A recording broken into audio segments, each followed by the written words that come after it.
L'approche qui vient de vous être présentée présente un intérêt majeur parce que l'approche bâti prix, c'est en fait de faire un cadre comme son nom l'indique pour bâtir un prix. Et ce que parfois on peut avoir des difficultés à comprendre, non seulement ce qui est proposé évidemment dans un devis, qui renvoie éventuellement pour la définition du besoin une certaine forme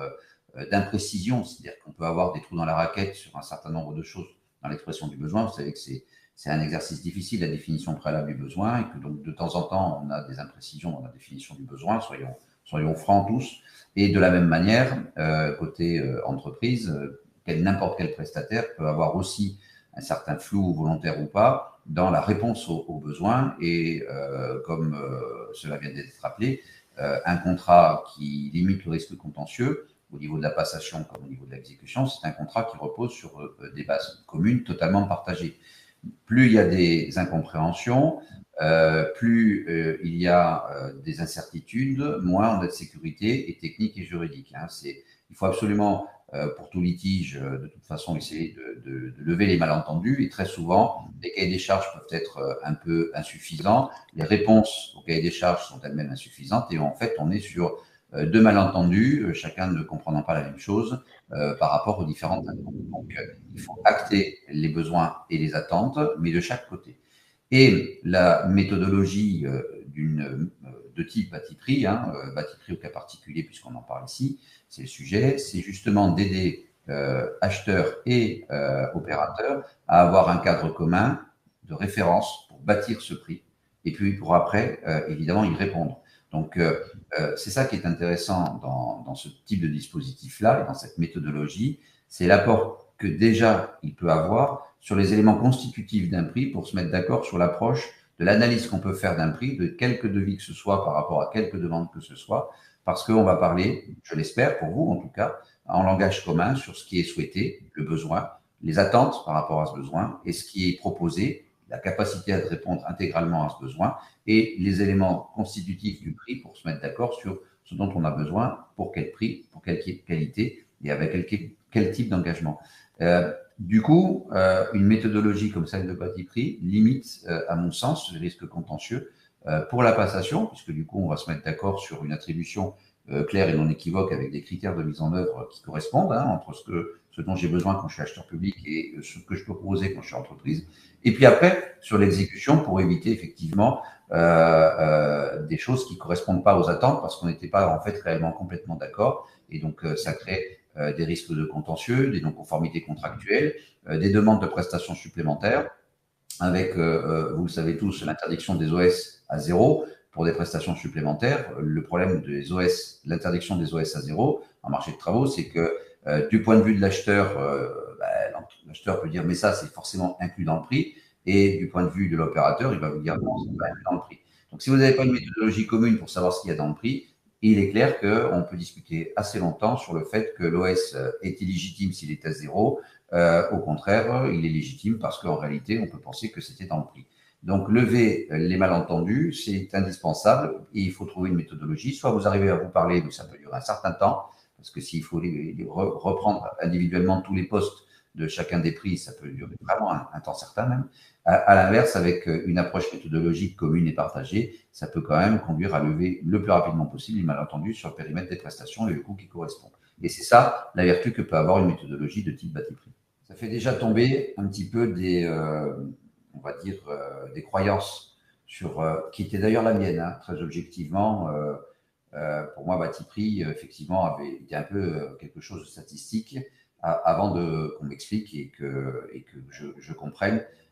justement le sujet.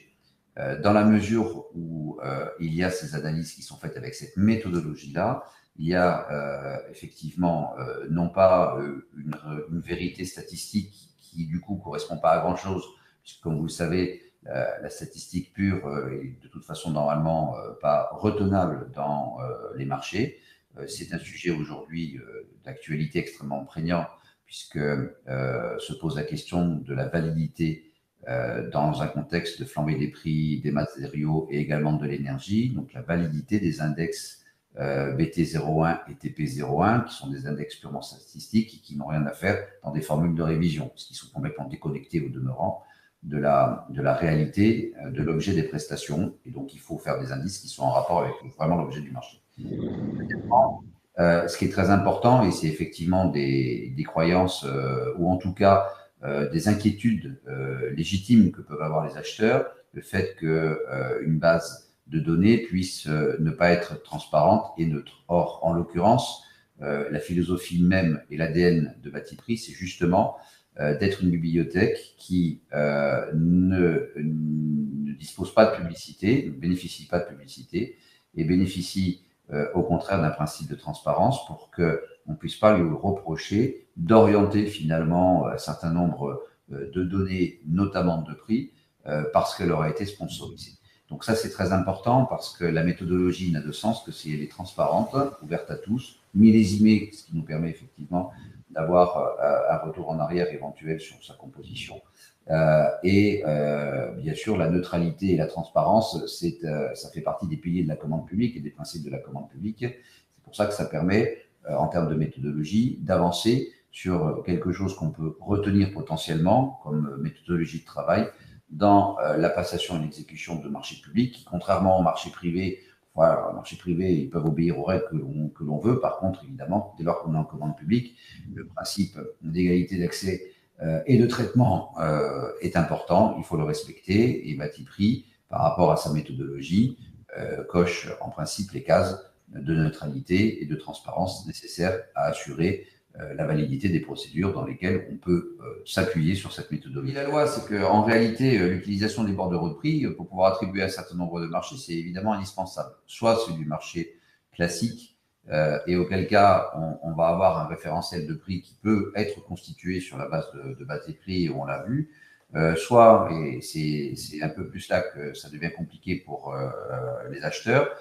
on est sur des accords cadres à bon de commande avec toute une liste de bordereaux de prix qui vont devenir, qui vont se contractualiser pour un certain temps. Et donc effectivement, la question c'est de savoir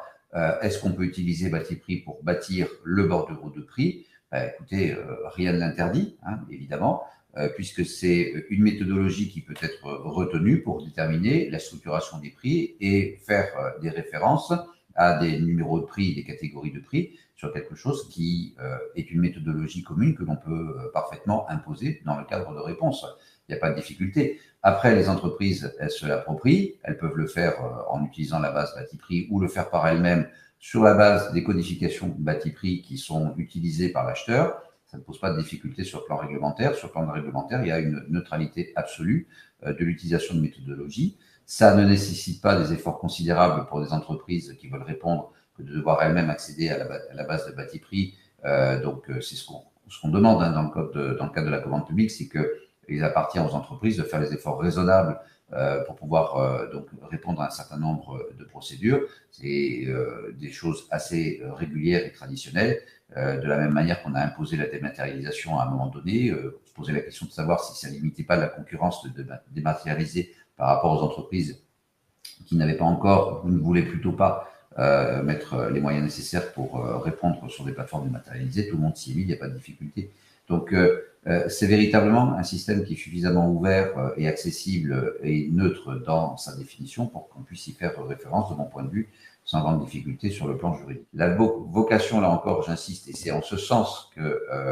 l'utilisation de cette méthodologie, comme vous pourriez en utiliser une autre, c'est cette capacité à pouvoir mobiliser le contenu des besoins et le contenu des réponses sur une méthodologie commune et partagée sur laquelle, évidemment, la concurrence doit passer à chaque appel d'offres, que ce soit sur un appel d'offres marché de travaux traditionnel ou que ce soit sur un appel d'offres, sur un accord 4 à bon de commande qui va servir pendant un certain nombre d'années pour comprendre et pour d'ailleurs évoluer. Parce que s'il va y avoir une discussion, c'est le cas aujourd'hui, autour des avenants sur les prix et les avenants sur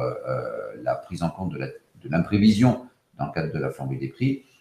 on voit bien qu'une base comme Batiprix donne des éléments de réponse pour que justement on puisse considérer que qu'est-ce qui, dans un prix dont une entreprise peut demander éventuellement l'évolution dans le contexte actuel, peut être pris en compte